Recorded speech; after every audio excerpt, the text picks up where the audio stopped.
When good fortune arises, is that what is good? What is that? Is it when things is going in accordance to your favor? When good fortune arises, everything is going to go against you. I want you to listen attentively. Listen and listen attentively. When good fortune arises, everything will go against you. Your family will go against you. Your wife will go against you. Your children will go against you. Your work, your colleagues, everybody in your life will go against you. That moment, that is when your good fortune have started arising. Are you understanding? When good fortune arises is not when everything is working for you. Oh, everything is going nicely. I thank God for it. That is the problem. Everybody wants things to go nicely for them. But things can never go nicely for you. If you are expecting things to always be smooth for you, everything should just be a smooth sailing, you are putting yourself in danger. You're doing what? You're putting yourself in what? Danger. Because things can never be smooth for you.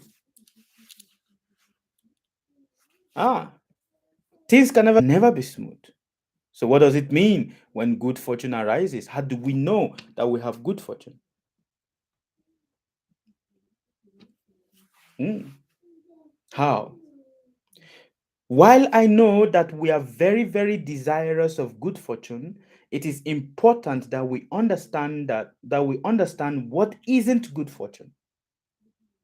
Good fortune is not when you get money that you've been praying for. That is not good fortune. Good fortune is not when you are able to travel outside of your country to another place. That is not good fortune. Good fortune is not when everybody in your life is doing things happily for you and everything is going nicely for you. That is not good fortune.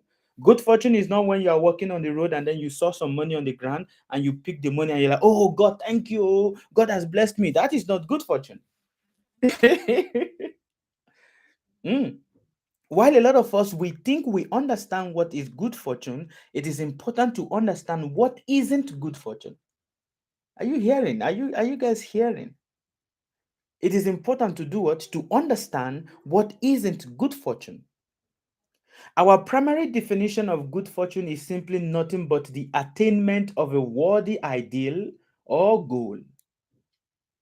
Everyone's understanding of what is good fortune is simply nothing but what? An attainment of a worthy ideal or a worthy goal. The attainment of this ideal, while it may give us a standing ovation in the cycle of men, it makes us a symbol of jealousy in the eyes of our fellow colleagues. Oh, when you have something good, oh, people become jealous of you. Oh, when we attain all of this, it makes us respectable in the colleagues. It makes us, respectable in our family cycle, in our friend cycle. Makes us a symbol of jealousy and envy. But it alienates us from what is called true happiness. Having financial stability, having money, having prosperity, having fame does not really give you happiness. It alienates you. Actually, on the contrary, it does what? It alienates you from true happiness and the joy. And that is why you will see a lot of people that have a lot of these things, they are depressed. The more famous you are, the more depressed you become. Are you understanding? Are you hearing me? The more famous you are, the more depressed you become. The more financially stable, the more you have more finance, the more mentally unstable you become, the more depressed you become, the more fearful you become. What is the fear for? The fear is the money is going to go away. A lot of people that are in Europe are afraid of going back to their country. That is why when they have a dream, oh, I saw myself in the village. Oh, the dream of, and that is why a lot of spiritualists they capitalize on this.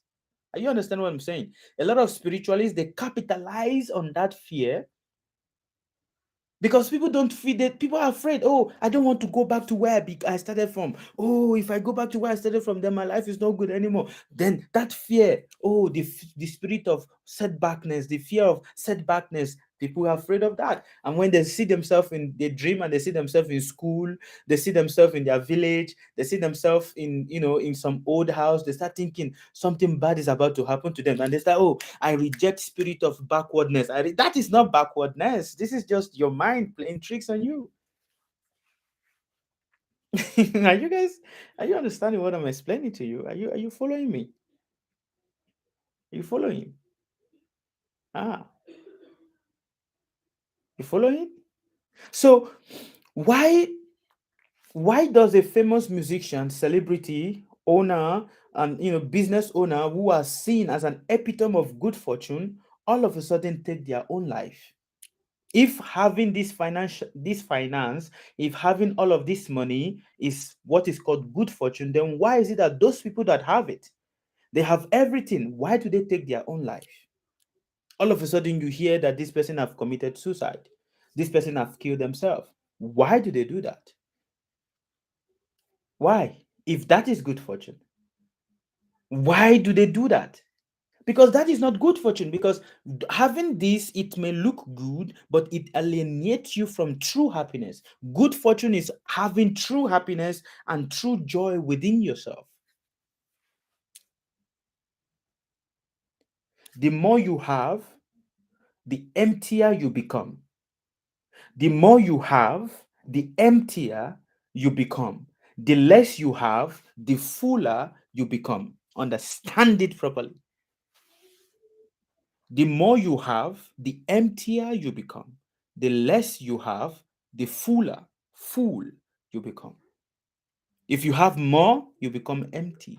If you have none, you become full. Full, like full inside, deep within, you're full inside. Having a dream job with a high-end salary, sure, is a good fortune. So we think. But then why do we still crave more? If having a good job and you are getting good salary is considered as good fortune, why do we still want more? As you read my thoughts or as you hear my thoughts, pen down, through the statement of my words, I want you to truly ask, and what is that question? Do you think you have good fortune? I want you to genuinely ask yourself this question. Do you think you have good fortune? Do you think you have good fortune? Do you think you have good fortune? I want you to why does good fortune smile on some while on others it doesn't? Why does good fortune smile on some people and on some people it doesn't? Is good fortune partial? Good fortune, is it partial? Certainly, I tell you, beware of the witch called good fortune. Beware of the witch called what? Good fortune, for it robs you and blinds you from truly seeing the illusion that surrounds you. Certainly, I tell you, my friends, my aunties, my uncles that is listening to the sound of my voice today, my friends, my students that is listening to the sound of my voice today, beware, be careful of that witch called good fortune. For when it comes to you, it robs you, it blinds you from really seeing the illusion that surrounds you. You cannot see the reality anymore. You can't see the reality anymore. So be careful, beware of that witch. Sukadeva said good fortune is a witch. Good fortune is yes, it is a witch.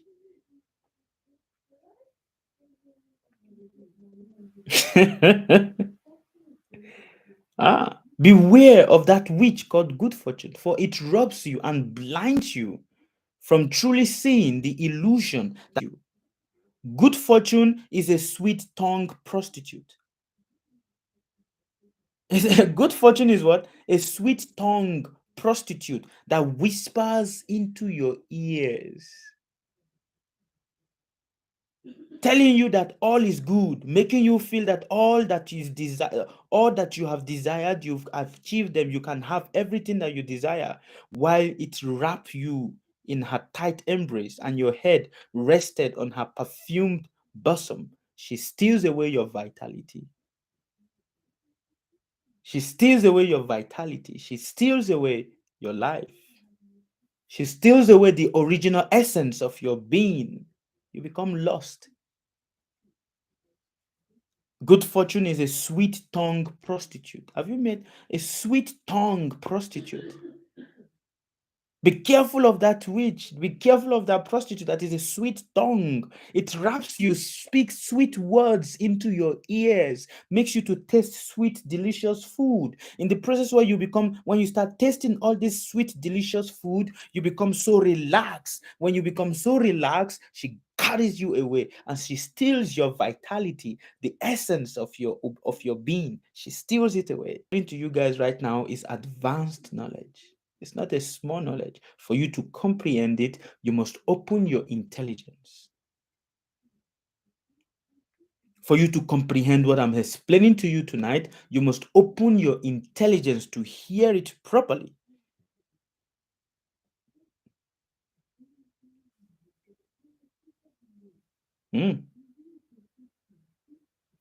Good fortune is subjective in the sense that to a monk in the monastery, he feels good fortune is to be dedicated to the service of God. A married woman feels that good fortune is to have peace in her marital life. No problem from the husband, no problem from the in-laws, just peace in her marital life.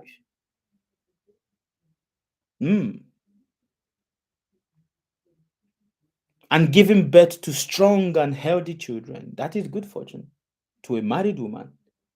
Same also to a woman, to a man. Good fortune is having the good wife, a wife that listens and obeys, and also having children that are healthy and intelligent. That is good fortune. To a poor person, to a person that is poor, good fortune is having the bare necessity to get by. While you all might be thinking that, while you all might be thinking, what then is truly good fortune? If to every individual, good fortune is very subjective and it means different things. To a poor person, good fortune is having the bare necessity to be able to go by. To a woman or a married woman, good fortune is having good husband and having peace with the husband and the in-laws of the husband. And also having good children that are healthy, that children that live long. That is good fortune. To a man that is a man of God, good fortune is being in communication with God every time. That is good fortune to the person. And hence, you see, to every individual, according to the qualities of everybody's mind, good fortune changes. According to the quality of your mind, which is a question to you right now. What is the quality of your mind? The kind of good fortune you attract to yourself is based on what the quality of your mind. What kind of quality is your mind right now?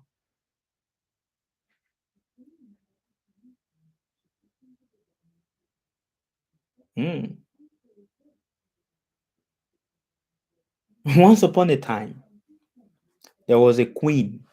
This queen has 5 sons. She lost her husband, and the kingdom that was supposed to rightfully go to her sons was forcefully taken away from her. The queen and her sons were sent on exile after numerous failed attempts on their life. It took a great battle to be fought on the land of Kurukshetra for her sons to be able to retrieve back their property, to be able to retrieve back their land. So much fight, so much battle they have to fight. What was rightfully theirs, but they have to fight to get it. After they have gotten it, this woman said a prayer. And that prayer is what I want to repeat to you guys right now. I want to repeat the prayer of this woman to you, this queen. I want to repeat her prayers to you. And I want you to listen to this prayer and tell me if you can pray this kind of prayer for yourself. Her prayer is, I wish that all those calamities that, all those calamities and all those problems that has happened to me in the past, let it happen to me again and again. So that I can see you, I can continuously be in communication with you, Lord. I wish that all the problems that I have experienced in my life, all the calamities, all the troubles, all the anxiety that I have experienced, let it come back again and again. I want to let me experience it again and again, because in this I am able to be in connection with you.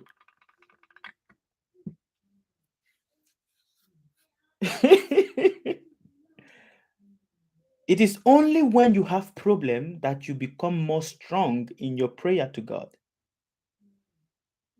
It is only when you have problem that you have a strong connection with God. When you don't have much problem, your connection with God is very loose.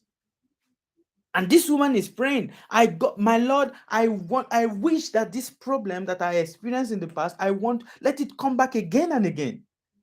Because I am afraid when every problem goes away and there is nothing for me to worry about, it becomes easy for me to forget you. That is why good fortune needs to be understood properly. When everything is going smoothly for you in your marital life, you are not so strong in your connection to God. Genuinely look at yourself. When everything is going smoothly, no trouble, everything is nice, smoothie, in your marital life, in your relationship life, in your educational life, you don't want to connect to God. You don't have the strong zeal to connect with the divine within you. You don't have the strong zeal to do that. But when you start having problem, when police start chasing you, when things start going not as you desire, then you start looking for God. Isn't it? Then you start looking for God. Then you want to become more spiritual.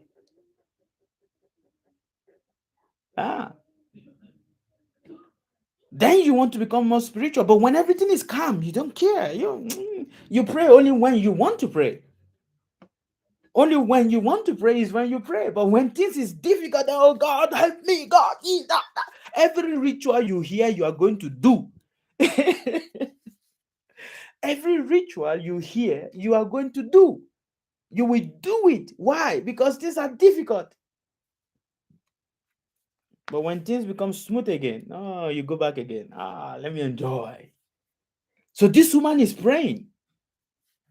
She's praying that my Lord, let this problem that I encountered in the past, I want to experience it again and again, again and again. Let the problem come back again and again. How many of you can truly pray that your problem come back again and again to yourself?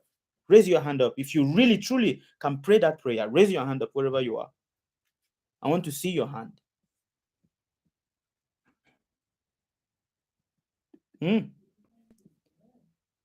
If you can truly pray that your problems come back again to you, raise up your hand. Be genuinely. Be sincere.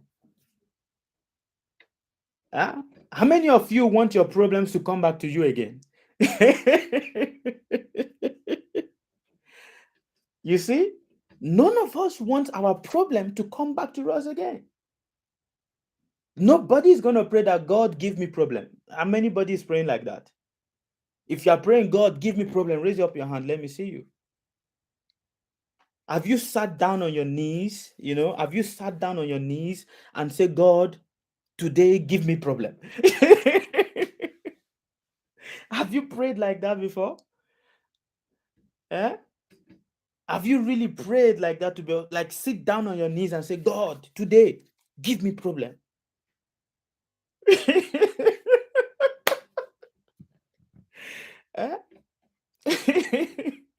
How many of you have done that? Have you done that?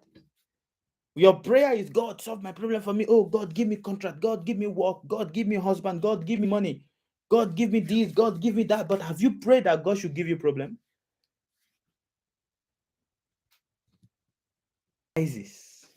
What does it mean? When good fortune truly arises, what does it mean? It means that everything is going to be taken away from you. Everything is going to be taken away from you. Your against you. Your wife will go against you. Your everything that you think you have, you will lose it. That is when good fortune is arising. People will talk bad about you. That is when good fortune is arising. That time when people start talking bad about you and you're oh, why is this people talking like this? Oh, you're heady. Oh, why? That is when good fortune is arising in your life. You are going to lose money. Lot of money you are going to lose. You will lose money. You will lose fortune. Everything that makes you happy will make you sad. That is when good fortune is arising in your life. That period is when you should be more grateful, because that period is that period that pushes you to the next level. Are you hearing me? Are you hearing? Are you understanding? Are you really hearing? Are you really hearing? Are you hearing? To all of you, are you hearing? Ah, everything will go crazy against you. Everything. That is when your good fortune is actually arising. That is when good fortune is actually doing what? It's actually doing what? It's actually arising in your life. Calamity is what everybody runs away from. No one wants to accept calamity. Nobody wants to accept disease. Nobody wants to accept problem. Nobody wants to accept death. Calamity is what everybody run away from. Is there anybody here that does not run away from calamity? If you don't run away from calamity here, let me see your hand. Show me your hand. Huh? Everybody runs away from calamity. Oh, everybody runs away from it. But calamity, oh God, I don't want to. If some, when we see people dying, we're like, oh, it's not yet my time. Me, I'm not going to die now. Oh God, I don't even want to talk about death. I'm not gonna die now. You are going to die. You are going to die. That is the reality. Because you say, oh, I don't want to die now, does not mean that death is not going to come to you. It will come. It will come.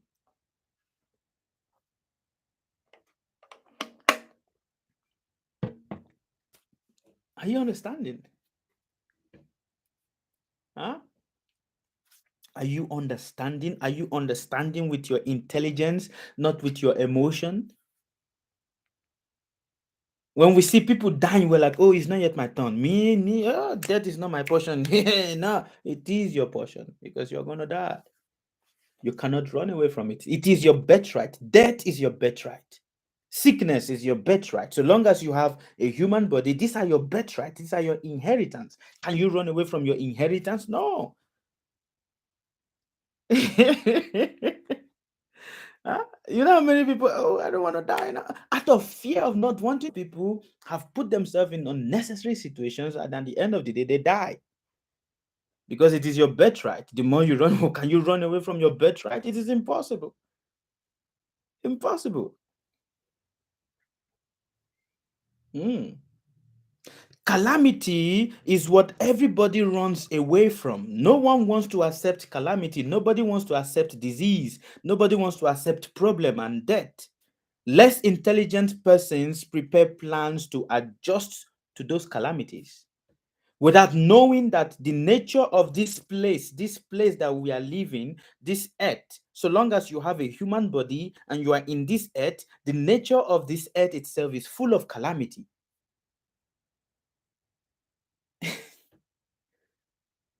Have you seen a woman giving birth to a child and she's smiling, giving birth to a child? No, you were born with pain. You came out, your first step into this world was with pain. Your mother gave birth to you with pain. So pain is your biological inheritance. Are you hearing? Are you hearing? Ah.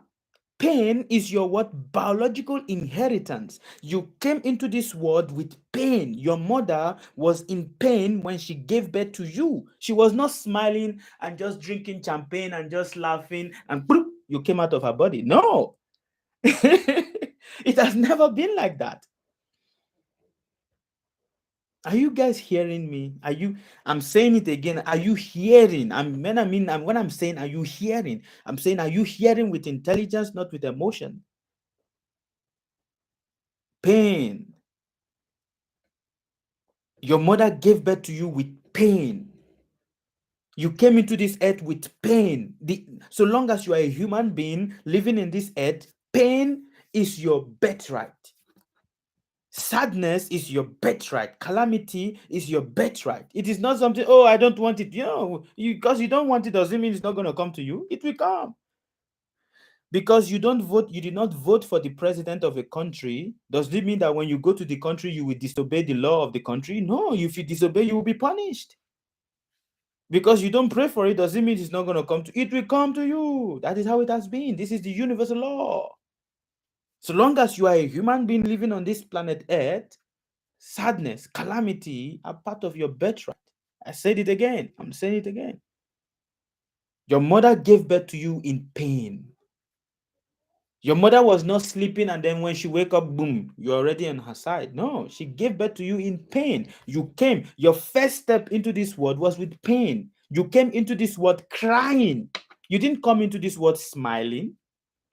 Have you seen anybody that was born and he was smiling? He was born smiling? No.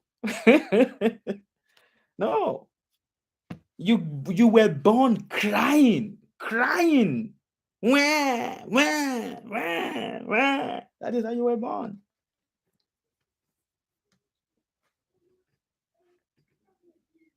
Are you understanding? Make plans to run away from all of this, but because you are trying to run away from it, does it mean that you can really run away from it? No, it is always going to catch up with you. It is always going to catch up with you. The duty of a sane person is to be undisturbed by worldly calamity. The duty of an intelligent person is to be undisturbed by the worldly calamity that is going to come around you. But it's difficult. It's very difficult. It is very difficult to not be disturbed. Why? Why is it very difficult to not be disturbed? Because we attach a lot of emotions to everything that we experience in life.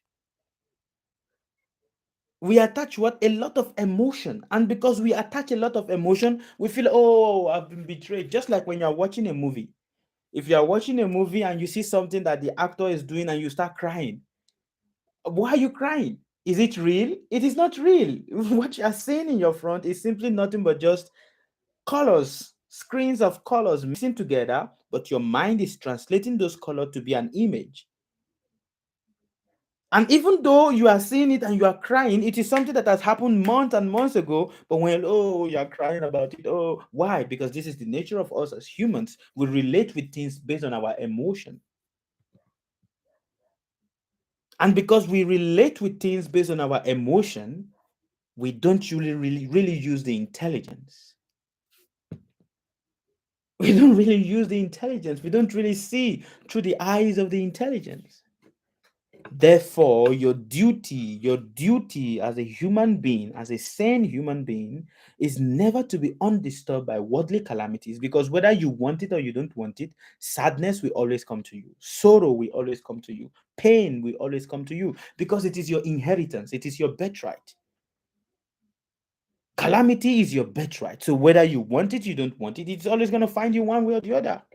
Mental stress is your birthright. Whether you want it or you don't want it, it will come to you. But how you feel, how you decide to handle it, that is the difference.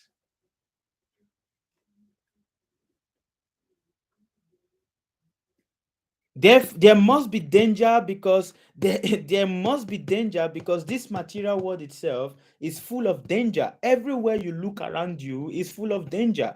Every step you take is filled with danger, is a danger step. The moment you wake up in the morning and you step out of your house, you go to somewhere, everywhere is danger. Imagine like you are in a war field, you are in a battleground. And in the battleground, they've put so many grenades in the ground, in the earth. They've planted so many hidden bombs in the earth. And every point you need to be careful, because wherever you march, you don't know. You may be marching a grenade that can explode on your face. So every step you take every day of your life is danger, because you don't know what is going to be the outcome of those steps. The moment you come out of your door in your house and you're going out, you don't know if you're going to come back home. You only believe that you are going to get back home, but you don't really know if you're going to get back home.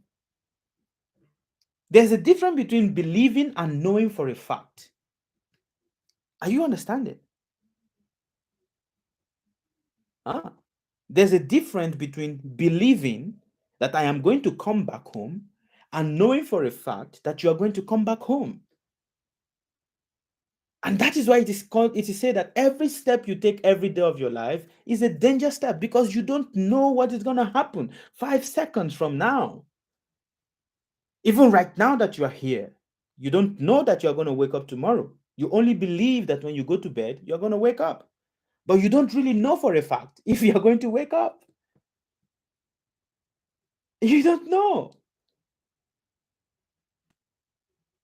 Are you understanding me?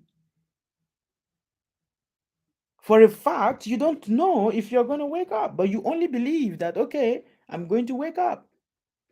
For a fact, you don't know if you take your car and you are driving on the road, if you are going to, if you are, if you're going to meet an accident. You don't know.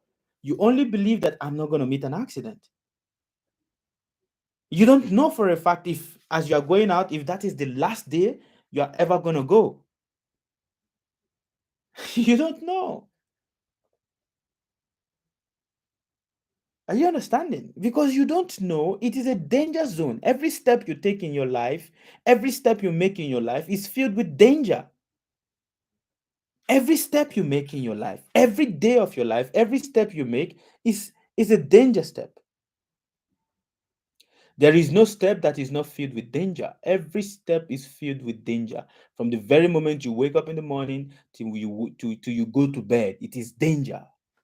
Danger, danger, danger, danger, danger. That is what it is. Danger.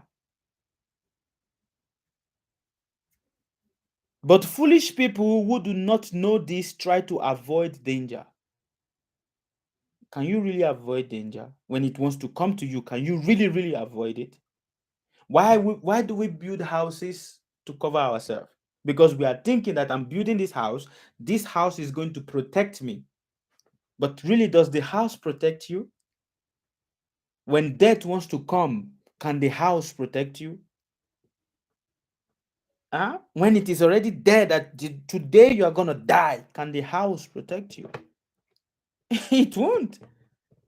If you are destined that you're going to die, it has been written in the universe that this is the day you're going to die. It does not matter if you are in the best hospital in the world, you are using the best oxygen support or the best machine, life support machine in the world, you are still going to die. You are still going to die. Are you guys hearing me?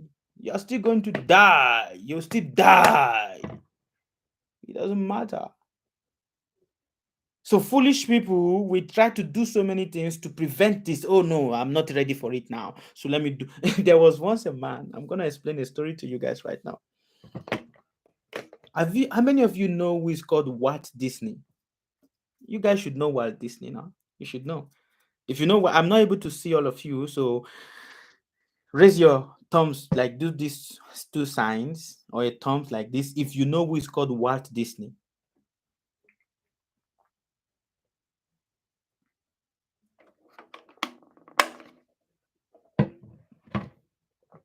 How many of you know who is Walt Disney?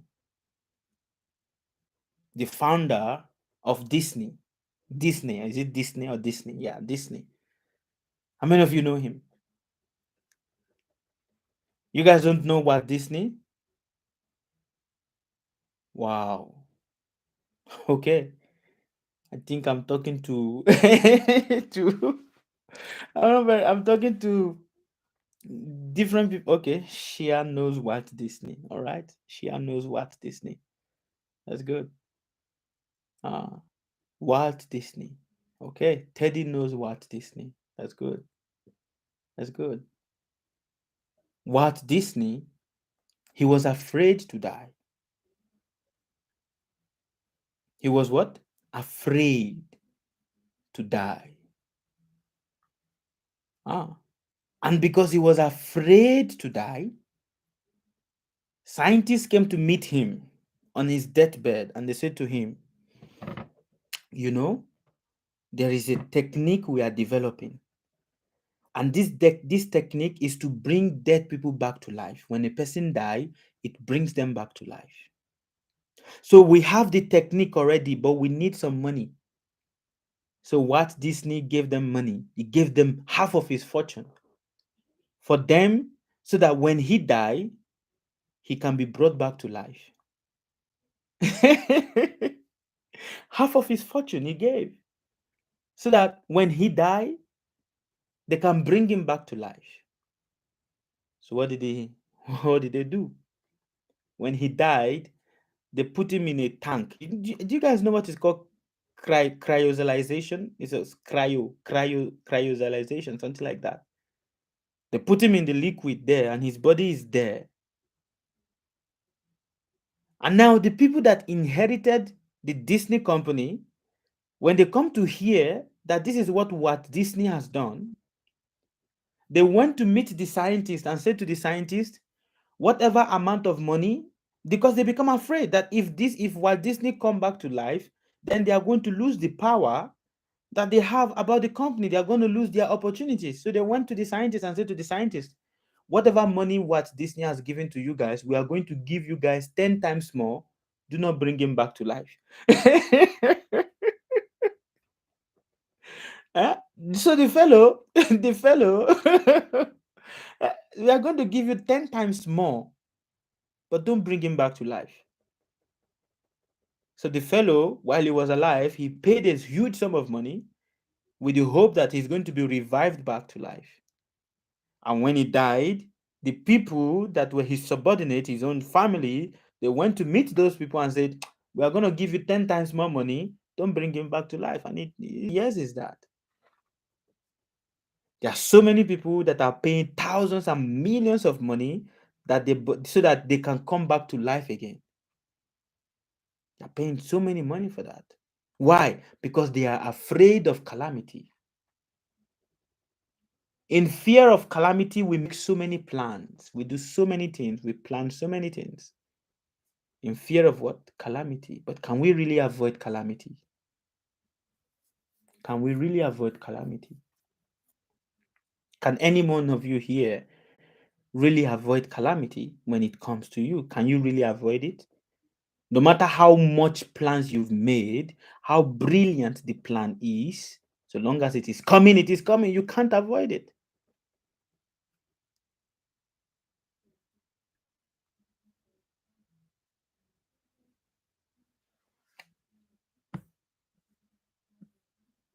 So when good fortune arises, what happens? Your whole world is going to crumble. Everything you are standing for, everything you are working for, you are going to lose it. People will laugh at you, people will mock you, everybody will abandon you, your family will abandon you, your lovers will abandon you. Everything that you think that you have in control will go against your control when good fortune arises. Are you understanding? When good fortune arises, everything will go against you. Your family members will die. Your everything will be shaken. You will be shaken. Everything that you hold very, very dear to yourself, everything that you hold very, very precious to you will be taken away from you.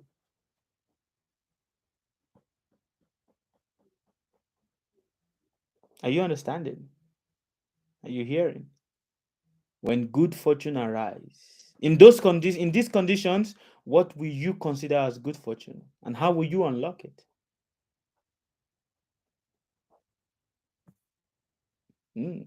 Krishna said in the Bhagavad Gita, Tad vidi pariprasina sevaya upadakshanti te jnanam jnananas tatva darsinam. Just try to learn the truth by approaching a spiritual master.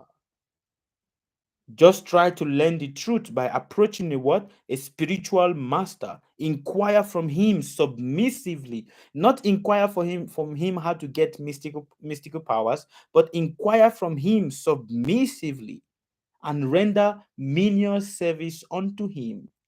The self-realized soul can impact, or will impact knowledge unto you because they have seen the truth. What is the truth? Everything around you is full of calamity, is full of danger.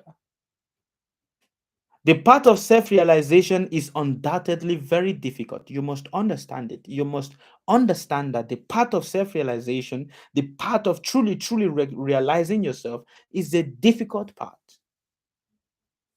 filled with so many confusions and speculations. You see, there's one thing that happens to a lot of us when we start becoming spiritually interested. At that moment, any information we hear, we want to eat it up. We gobble it up, like eating a hot food. We gobble every information we hear. And in this way, a lot of us will lose track. We go off track. We go off rail. Because the moment you start having the interest to start awakening yourself spiritually, you're going to meet a lot of people that are going to give you so many knowledge that makes no sense, so many knowledge that does not help your soul. So many knowledge. Not all, listen and listen and listen attentively. It is not all knowledge that nourishes your soul. Not all knowledge can help you. Not all knowledge can help your soul. Not all knowledge can do what? Can help your soul. Some knowledge are bondage because it takes you nowhere. But when we start developing that spiritual interest, when we start awakening spiritually, we get attracted to so many nonsense, so many things. So many things attract us.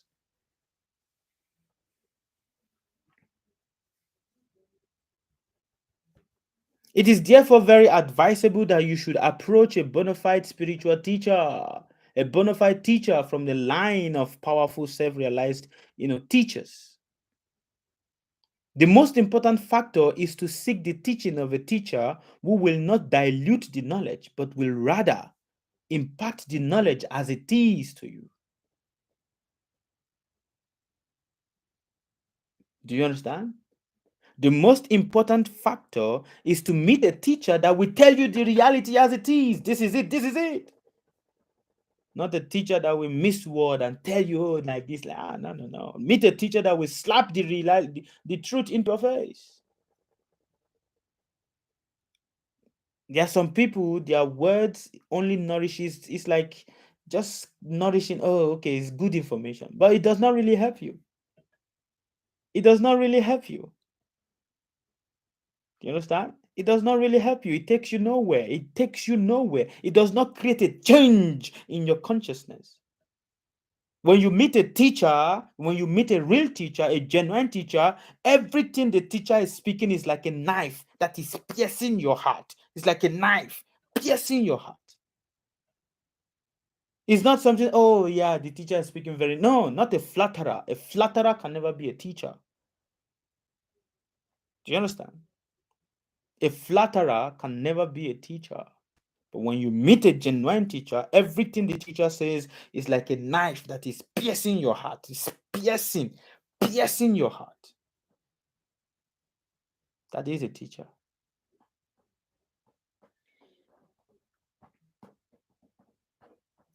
Therefore, mental speculation or dry argument cannot lead one to true knowledge. Cannot. But when we submit ourselves to a bona fide teacher, the teacher will teach us, will help us to move upward, will help us to be able to see the reality as it is, will help us to be able to understand that every step of our life is danger. If you are going to sleep today, I want you to genuinely ask yourself a question. I want you to ask yourself a question, and you can put your questions out. You can type it here. What is the guarantee that if you go to bed today, you are going to wake up tomorrow? What is the guarantee that as you are sleeping, your heart is not going to fail you and you're going to see tomorrow? What is the guarantee? You don't have a guarantee for that. You only believe that if you sleep, you're going to wake up. You only believe. That is all you have. Only believe that if I sleep, I'm going to wake up. That is it. But you are doing it every day. Every day, every day, you are doing it, but you never know.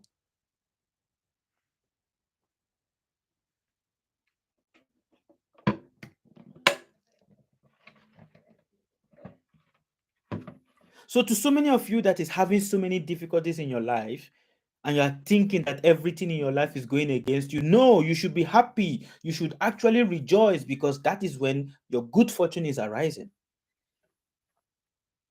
To so many people that are, oh, why is my life like this? Why is things not happening? You should be happy, because that is when your good fortune is arising. Good fortune is arising for you. It's arising for you, for you, for you, for you. Good fortune is arising. That is when you should be happy, not sad. Ah, that is when you should be happy, because that is when your good fortune is arising. So, congratulations to you. If you are passing through difficulties right now, congratulations to you. If everybody is going against you right now, congratulations to you. If things is not working the way you expect it to work, congratulations to you. If your finance is taken away from you, your relationship life is not working, you are feeling stressed in your marriage, you are feeling stressed in everything, congratulations to you, because that is your good fortune. The good fortune have started. Congratulations. If people are putting accusation on you and you are so worried and everything, congratulations to you. Congratulations. Congratulations. Congratulations. Congratulations. Congratulations. Mm. Congratulations. Ah, do you understand? Do you understand? Congratulations. Ah, congratulations. Congratulations. Oh, I'm not getting married now. Congratulations. Oh, I just lost somebody that I really, really love. Congratulations. They just sacked me away from my work. Congratulations. I lost all my money. Congratulations. I don't know what I'm going to eat. Congratulations. Things are so difficult for me. Congratulations. Congratulations. Congratulations. Congratulations. Because your good fortune have started arising. Do you understand? Okay. I will keep quiet now. And any question for us?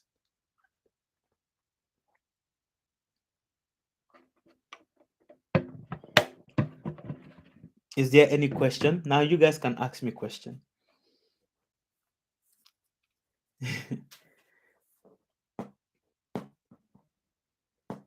Etel Yaro Kataku, blessed listening to you. Blessed listening to you too. Suzy Chikmama Gadzanku. Absolutely, yes. Congratulations to you. Congratulations. Tina says, Tina Tomato. I'm very delighted to be connected with you. Congratulations to you, Tina. My Mao Mao says, how would one know if they have finished paying their karmic debt? There's no litmus paper to that. And so long as you are alive, you can never finish paying the karmic debt. When you finish paying the karmic debt means that your existence is finished. That is what it means. It means your existence is finished, finished, finished. Now, which of the karmic debt are we talking about? The ones of this lifetime, or the ones of millions and millions and millions and millions and millions and millions and millions and millions of years before? Which one? When we finished, when what it means to finish paying off your karmic debt means your existence is finally finished. You're not going to be born again. You're not going to exist anymore. But that is not impossible. That is impossible. Because so long as there is this living soul, so long as there is the mind, there is desire. Shia says, allow us to digest all this knowledge. Okay. All right. Digest it, absorb it, enjoy it. All right. Henry Silva, good evening. Good evening to you. Okay. Any question for us?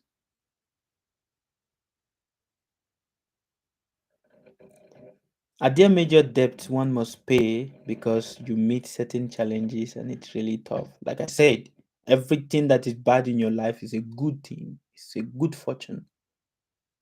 Don't bring us back. Do you understand? Don't bring us back. Understand it and go forward. If you pass through bad things in your life, it is good fortune. It's not a bad thing, it is a good fortune. Do you understand? It is what? Good fortune. So I congratulate you and I celebrate you. Mm. I congratulate you and I do what? I celebrate you. I celebrate your good fortune because you don't know your good fortune. You think that your good fortune is when you get money, when you have a car, when you have a house, when you have that is not good fortune. Most often, when I talk to so many young girls or young boys, when they come to meet me, they'll be like, oh, sir, I don't know what is wrong. I'm the only child in my family, but nothing is working for me. Oh, people are laughing at me. Look at me. At my age, I have not had anything. That is one statement I hear a lot from so many people. Oh, at my age, I have not been able to do anything. Look at my other mates, age mates, they are doing so many things in their life, but me at my age, I have not done anything. Who told you? So what? The question I always ask them, so what? If you've not been able to buy a car at your age, what is the big deal? If you've not been able to build a house at your age, what is the big deal? Does it mean that you are failing? You are not failing in life. You are not failing. But a lot of us, because of the society we are brought up in, we think that when we don't have, we measure our progress based on what we have, not based on how we grow mentally. In the society we are born in, that we grow in, success is measured by what you have, not how intellectual you are, but by what you have. And so and so what?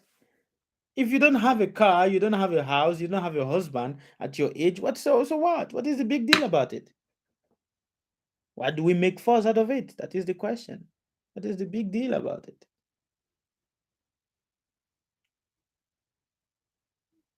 But this is the society that we live in.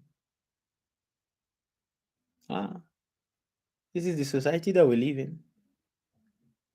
The society whereby we measure your progress with what? What you have. Actually, let me rephrase it again. The society we live in is measured by how much stress you are able to how much stress you are able to handle, determine that is how the society see you as success or not. Ah, that is how we measure our success. Oh, if you are able to have a lot of anxiety, you are dying of anxiety. Oh, you are successful. No, you are not successful. You are dying of anxiety. Ah, your success is determined by how much anxiety you have. That is the society we have. How much anxiety you have determines your success. Mm. How much physical things you've been able to achieve. Oh, then that is success. Oh, you have a house. You have a car. You go to school. That is how we measure our success. We don't measure success by a man's character. In ancient days, success is measured by a man's character, not by what a man have. But if your character is none is if you don't have character, you are ugly. Beautiful, your face is beautiful. Everything about your body is beautiful. But if your character is ugly, you are ugly. Ah, then you're what? You are ugly. If you if you don't have character, you are ugly. Character is the measurement of success, not what you have.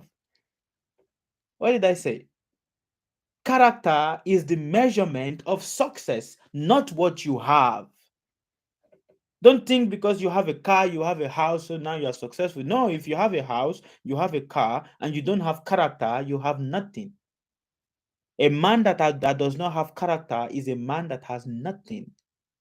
In the sight of God, he has nothing. In the sight of human, he has nothing. Character. So, what is your character?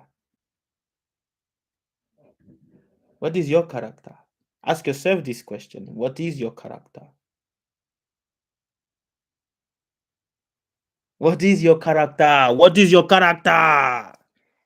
What is your character? What is your character? What is your character? Ask yourself that. Eh? What is your character? What is your character? What is your morals? What is your value? What morals and value are you standing by? What? Hmm?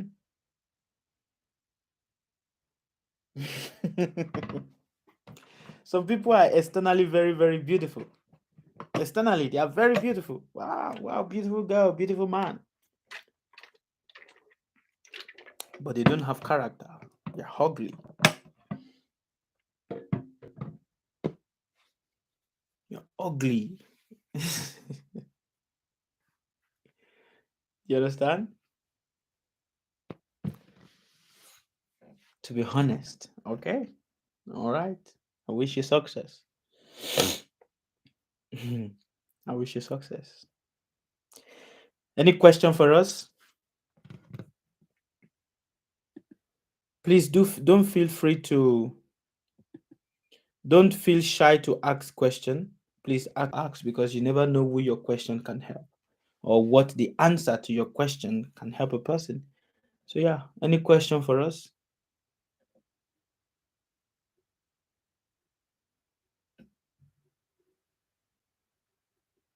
I'm waiting for your questions. Let me see who are the people that I have here.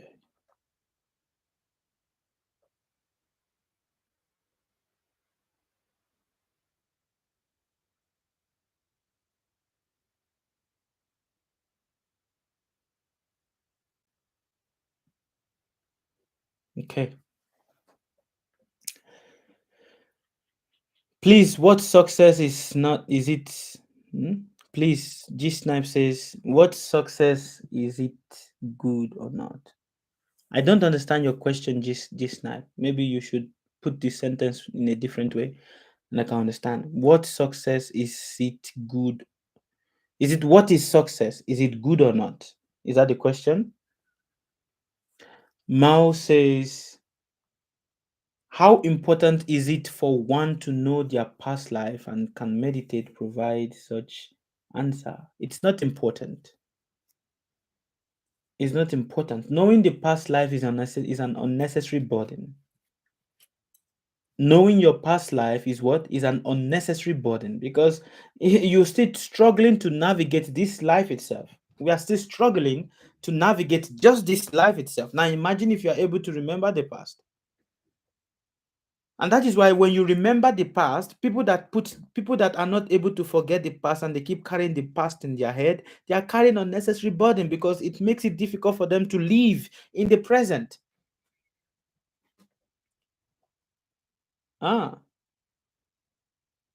Remembering the past is a burden, is an unwanted burden. Why do you want to carry that burden? So when we talk about, being able to know the past life, it's a burden. It's an unnecessary burden. Even just this life that we are living, we are still finding it difficult to navigate our emotion, navigate our trust, navigate so many areas and so many facets of just this life. Now imagine if you're able to remember thousands of life back, or you're able to remember your previous life, then you will die of depression all the time because the burden becomes too much. And why do we say to people forget? Why do we say that to people? Because carrying the past in the head makes no sense. A lot of people, they live so much in the past that they cannot live in the present. They cannot actually function in the present because their mind is so much in the past. And that is, do you meet some of these people? They'll be like, "Oh, there was a time I was, when I was like this, when I was like this." If a person that has lost some finance in their life or have had some certain bad phases in their life, when they want to talk, they always talk about past tense. They don't talk about present tense. And when I was like this, can you talk to me? When I was like this, when I was having this, when I was having this, can you talk to me? That is talking about the past. That itself is a burden. So what am I trying to explain to you, Mao, is that do not be so much curious about knowing your past life. Because what you may find about your past life might be very disappointing. A lot of people feel that they were kings in their past life, not necessarily true. Some people were armed robbers, hire killers, thieves, monkeys, dogs, apes, goats in their past life. When you come to know such information, it is destabilizing. So do not look about the past life. First of all, learn to be present here. Learn to be present in the moment here. Learn to be present in the moment here first. When you are able to learn to be present in the moment, then it is easy.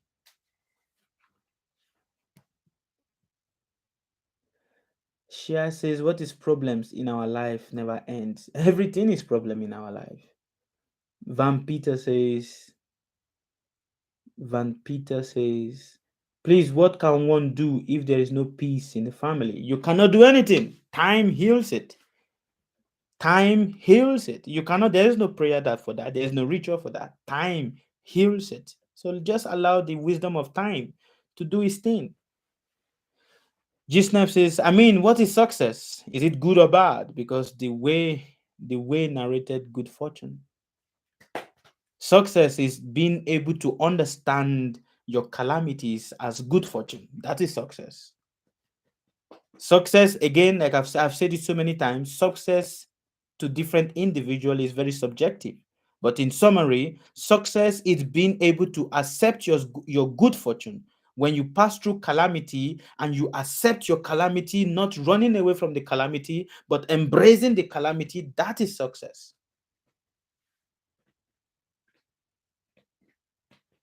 All right. Android Queen says there is only the now. Yes, be here now. Just be here. Do not be in tomorrow. Do not be in the past. Do not be in yesterday. Just be here. Just be here. A lot of people find it difficult to be here. Just be here.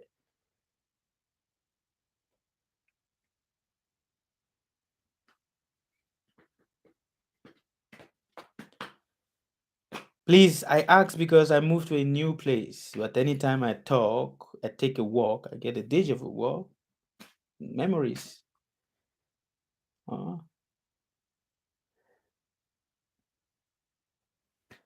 Is there anything in the past life that can come that can someone can is there anything in the past that can come? I don't understand your question, Rose Paragon. Okay, let me attend to some questions here on Facebook. So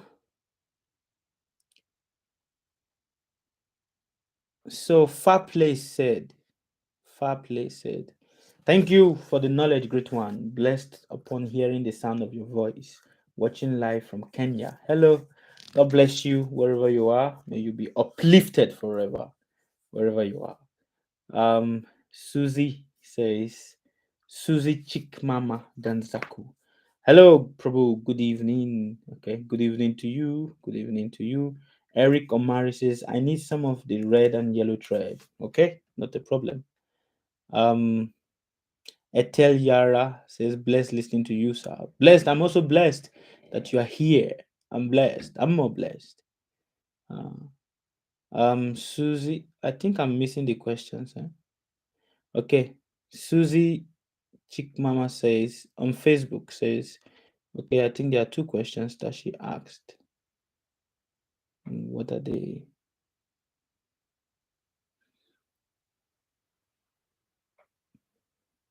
I keep missing the questions. Okay.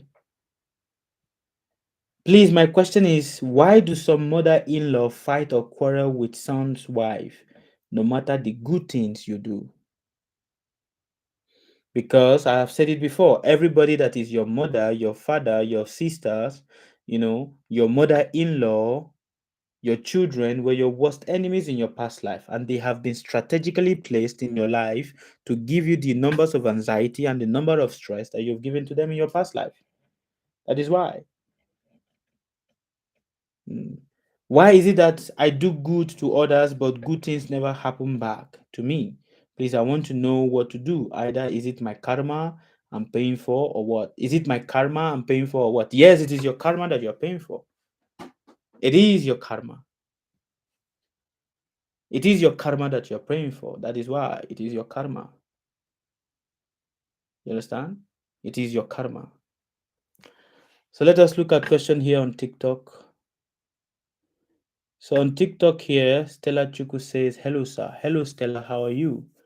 TikTok says, "Can you demonstrate there is a past life at all?" This is not an intelligent question. This is a question of a from. It's not an intelligent question because it's just like saying, "Can you demonstrate if there was yesterday?"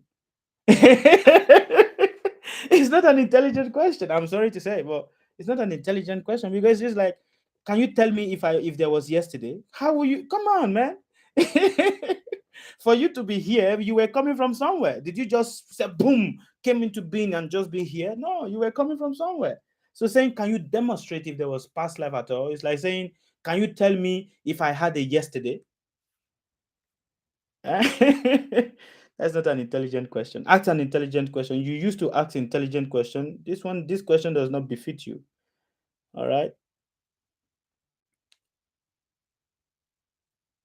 Javways Vega says, "Moved travel to a new place, but kept dreaming seeing myself at previous place, family house." Well, memories again. ABS says, "How do I clear evil eye, sir? How do I clear evil eye?" What do you mean by evil eyes? How do I clear evil eyes? Well, first of all, clear your own eyes first, not to clear evil eyes. First of all, clear your own eyes not to see evil in people. When you clear your eyes not to see evil in people, people's evil's eyes will not come to you. But if your eye is dirty, seeing evil in people, seeing that, oh, this person is doing this on me, or this person, when your eye is dirty like this, then yes, then people's evil eyes will also come to you. If you are wearing a glass, if you want to see clearly, you must clean the glass. If your glass is colored white and but there's so much dust and there's so much dust first, meaning clean your own eyes first, not to see evil in people, not to see evil in people. The society we live right now is a society whereby everyone is thinking that everybody is evil. Clear your own eyes first, not to see evil in people, and evil people's evil eye will not come upon you. All right? Do you understand? Vedo Vedo Bihari says, why mother can kill her own son and grandson spiritually? Is it karma or generational curse? Why mother can kill her own son and grandson spiritually? Is it's karma or generational curse? Now I don't understand the concept of, see, when we ask question, it is very important that we try to, I'm trying to understand the perspective at which you're coming from. You know, I'm not understanding the perspective. Can a person be killed spiritually? Is that a question?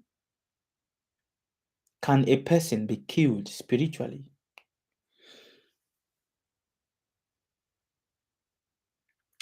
To genuinely answer this question, it is important that we understand that the soul cannot be killed. To genuinely answer this question, it is important that we understand that what? The soul cannot be killed. But there are certain people, not certain people, every one of us, when we think negative about the person, our thought can influence the energy of the person and kill the person. That is a fact.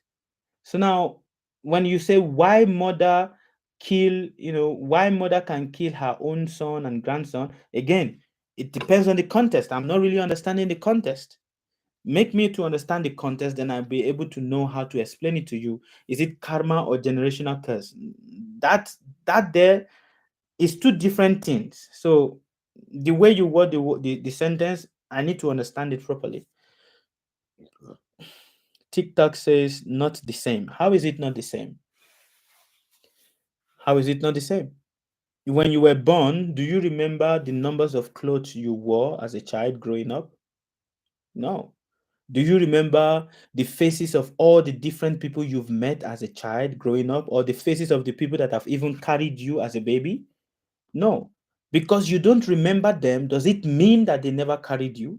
So asking the question of can the past life be demonstrated is like saying, can I really be sure that the people that we are saying that they carried me when I was a child, do they even really carried me? This is the problem. Some of us, we use our intelligence becomes an obstacle to our own growth. That is one of the problems a lot of people have. When people read book, sometimes their intelligence becomes an obstacle to their growth. Is your intelligence becoming an obstacle to your growth? Is a question we should ask ourselves. You understand? It's one of the questions we should always ask ourselves. You know, it's like saying, let me not go into this. All right. Uh,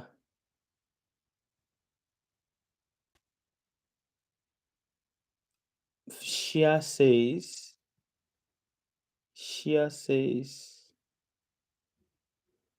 Shia says, Prabhu, these days small children are seen to be aggressive and hyperactive. What should we do? Well, hyperactiveness in children is based on the consciousness of the parents when they are conceiving the child. Do you understand? Conceiving the child. If the consciousness of the father while he was having sexual relationship with the mother is more about self aggressiveness and enjoyment, then the child's nature is also going to be the same. But if the consciousness of the father is gentle while the father was having sexual relationship with the mother, then the child also will be the same. So how the hyperactiveness in a child is dependent on the nature or the consciousness. When I mean the consciousness, I'm not talking about the consciousness. I'm not talking about the higher consciousness. I'm talking about the mental thoughts of the father when the father was planting the seed, which is the semen, into the mother. So what can be done about that? Nothing can be done about that. You just have to try to live by your own example so that the child sees you. And try to give the child good samskara. Samskara means good discipline, good actions, good life, good. Let the child see good samskaras. That when the child grows up, the child can never depart from that samskara. You understand?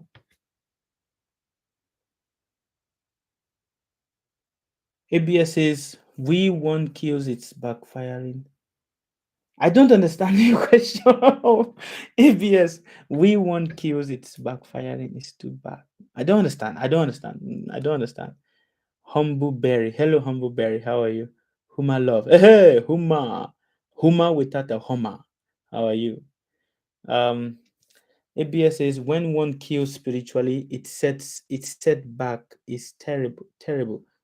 Are you trying to answer the question of the woman that asked the question about mother killing her son or grandson spiritually? Is that what you're trying to answer? Well, I don't know what you're trying to say, but that is your truth. So okay, I respect that.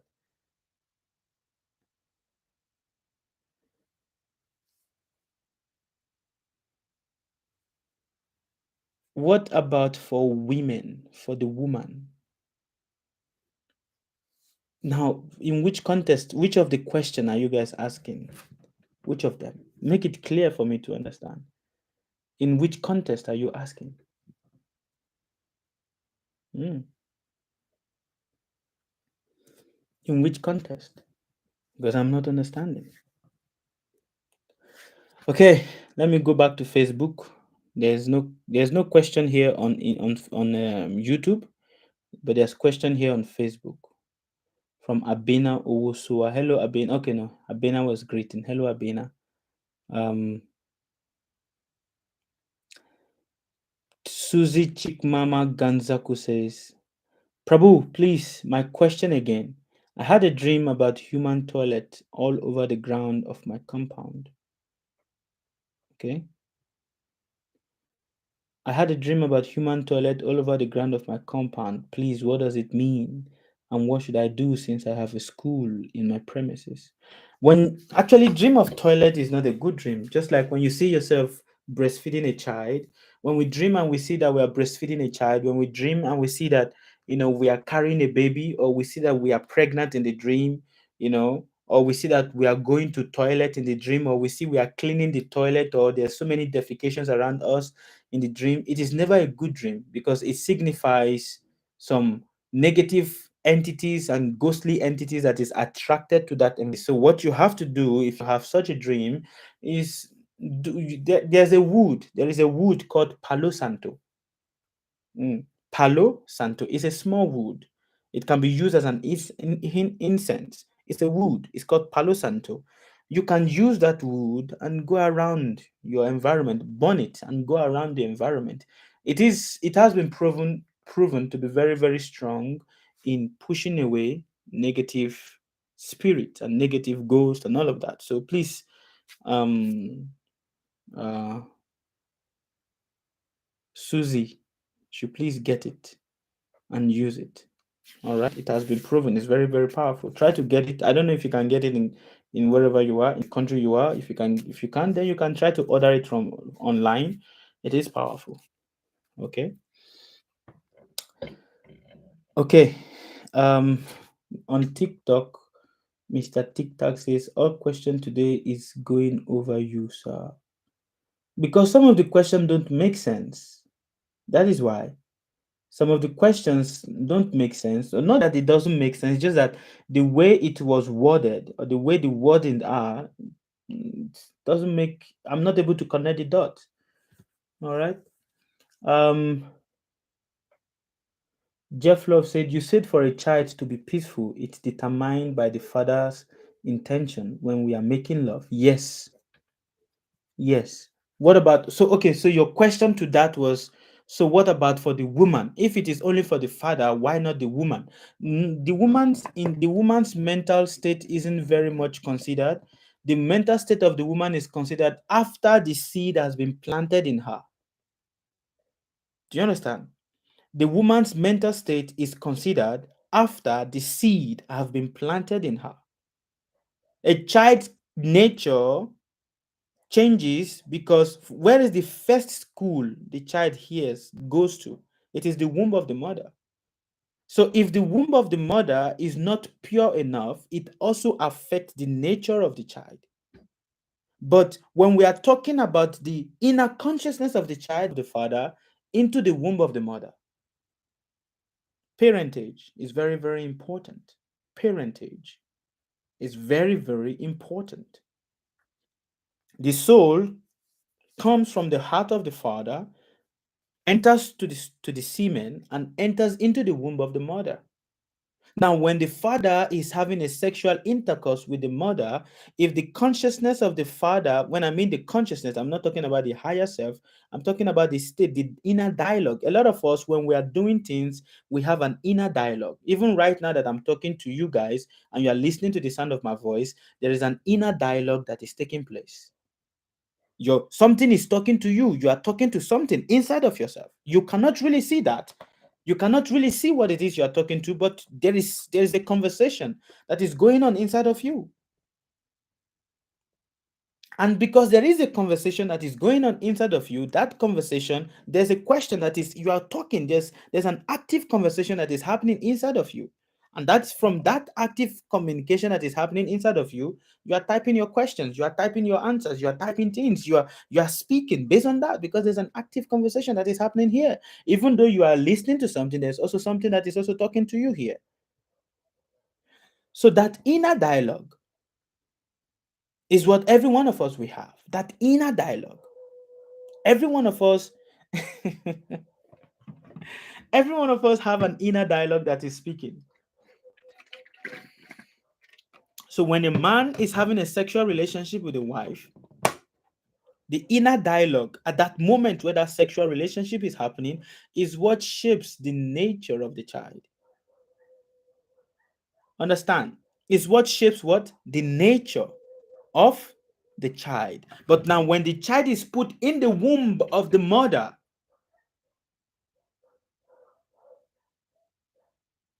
when the child is put in the womb of the mother is the first place the child is exposed to reality of life. When the child is in that womb of the mother, if the consciousness of the mother is not okay, that shapes the character of the child. Understand? A child's nature and the character is not the same. Character is what a child picks up. It picks up character from the womb of the mother. Nature is the natural inclination of the soul of the child. A child might have a character that might not be very nice, but inside is very good.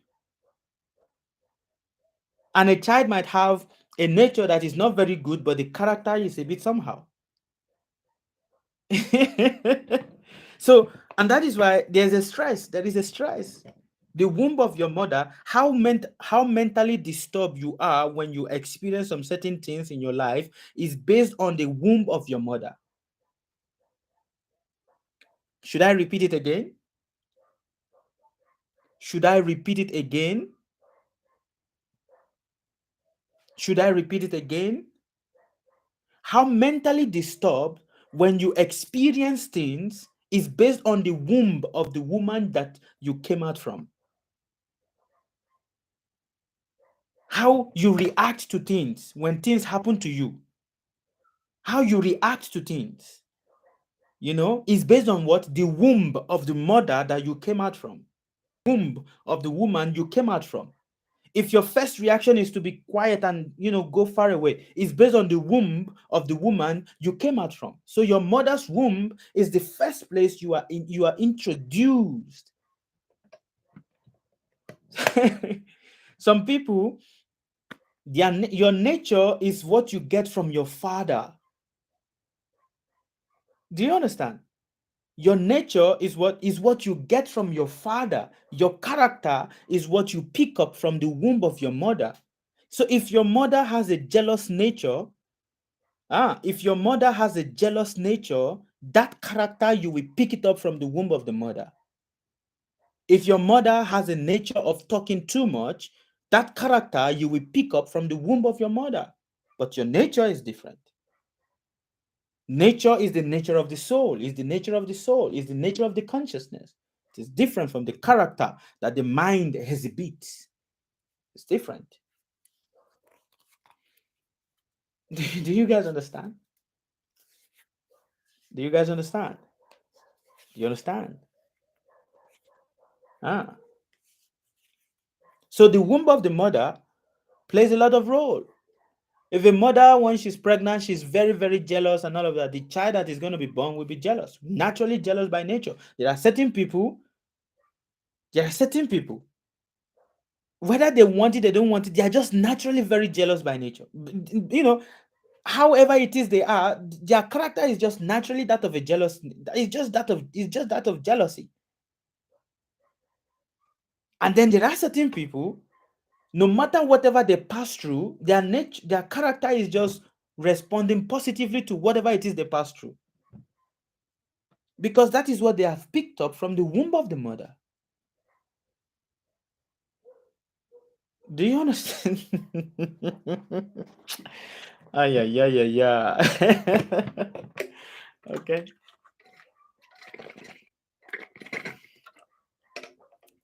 Daniela Clotti from YouTube says, greetings from Ghana. Hello, Daniela. Greetings to you.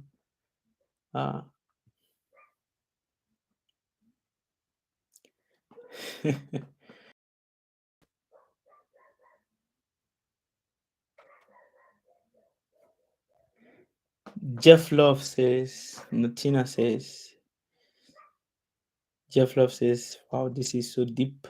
Mao says, yes. Tina says, yes, thank you, sir. Thank you too.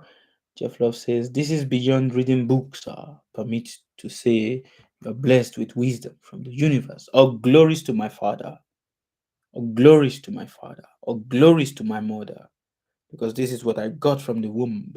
So all glories to them. I have nothing.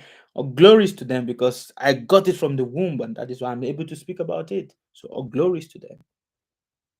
Uh, Shia says, this is getting deep. The vibes are strong. Yes, it is. Knowledge is deep. Knowledge is deep. Hello, Indigo. God bless her for us. Yes, yes. Hmm. Yes. Thank you. And God bless your children also. Abundantly. Abundantly. God bless your children. Okay. Any other question for us? If there's no question, I will have to stop because it is 11 o'clock here in Mauritius. I need to sleep so I can wake up early. Hmm. Any other last question?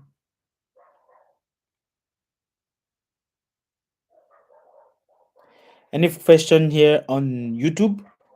Any question here on Facebook? I've not seen any question here. Aluxi Abdul Salam says, I greet you, sir, from Nigeria. I greet you too. I greet you too. Humalov says, I can't wait for my soap. Yes, your soap is already on the way coming to you.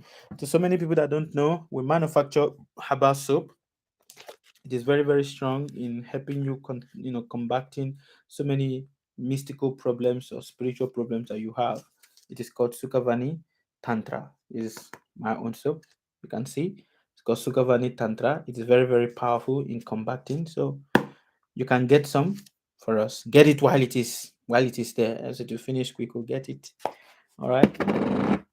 Rose Paragon says you didn't answer my question. What is your question? Write it now. What is your question? Because there's so many questions and I'm here on do you know that right now I'm on three platforms. I'm here on TikTok, I'm here on Facebook, and I'm at the same time I'm here on YouTube. So there are three platforms, and I'm trying to speak to to three different audiences. So I'm sorry if I did not get your question, forgive me, but please type it again before I go because I'm about to close. Benny says Facebook name, please. My Facebook name is Sukadeva Goswami. Yeah, Sukadeva Goswami. That is my Facebook name. All right. Bantu Baby Shop says, do you practice Hinduism? Hinduism is not a practice. I follow Sanatan Dharma. Sanatan Dharma, the eternal religion. That is what I follow. All right. On Facebook, they says, grateful sir, YouTube name. The YouTube name is still the same, Sukadeva Goswami. Same, just Sukadev Goswami. You will see my picture, so you'll be able to recognize me. So just type Sukadev Goswami, or put Sukavani. Then I believe it makes it easier. All right. Paragon says, I asked about dream of washing clothes and family clothes, and the water was still clean. Okay, to dream of washing clothes and the water was still clean, it does not have any meaning. Mm. It does not have any meaning. If you are seeing yourself washing a cloth, it does not have any meaning. We should not try to, how do I explain it? We should not try to give meaning to what does not have meaning. This is one of the problems that a lot of us we have. We have this nature whereby we want to interpret every dream that we have. But every dream that we have does not really make sense. Most of our dream is simply nothing but the ramblings of our mind and the ramblings of our brain trying to make sense of the activities we've done in the day. There is no meaning to that. Do not allow people to put a lot of kakamboo and hocus pocus on your head and say, "Oh, you dream of washing clothes, so yes, you are washing away bad things." Bad thing is always there. Bad thing is always there. Uh, you understand, Rose Paragon? Do you understand? Do you understand? Jeff Love says, "How about dreaming oneself in family house where why he's out of the country, sir. I just said it in, I don't know if were you present in the beginning. I said it in the beginning, whereby I said that a lot of us we put so much fear on ourselves, whereby when we dream and we see ourselves in our family house or some in our village in the in Nigeria or some whatever country we come from, and we start thinking that, oh, this is setback, it is setback. Then we start doing fasting. No, it's not setback. It's not setback. Bantu Baby Shop says, when are you going to read our palms? So all of this knowledge I'm giving, of all this knowledge that I'm giving right now, the only thing you can think about is when am I going to read your palm? So all of this knowledge that I'm giving is this is not more than reading palm.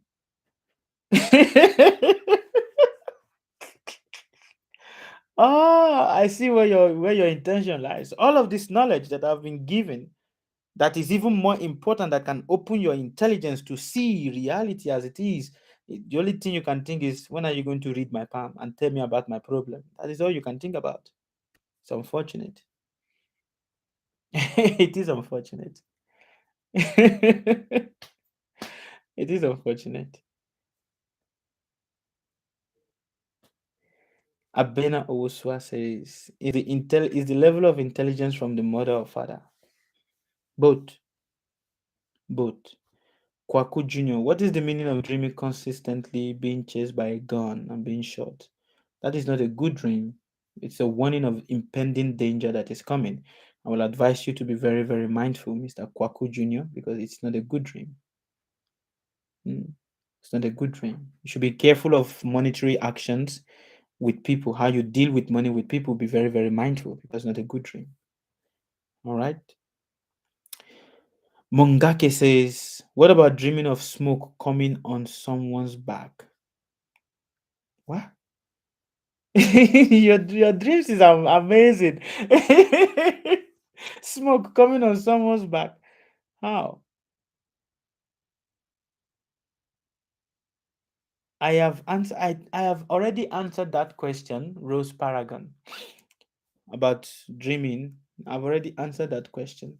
Okay, guys, thank you very much. God bless you. You guys have been wonderful.